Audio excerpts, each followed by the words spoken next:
Hello everyone, সকলকে জানাই শুভ দুপুরের অনেক অনেক অনেক শুভেচ্ছা। আমার আরেকটি ব্লগে আপনাদের সকলকে স্বাগত জানাই।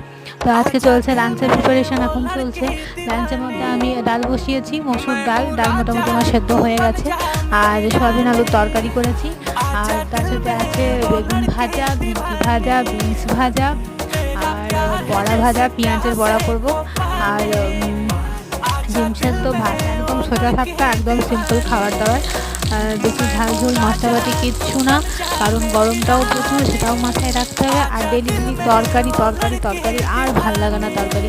তবুও সয়াবিনের তরকারিটা আমি সাইডে রেখেছি, যদি দরকার পড়ে বা যদি কারোর দরকার পড়ে না খেতে পারে, তখন সেটা খাওয়া হবে।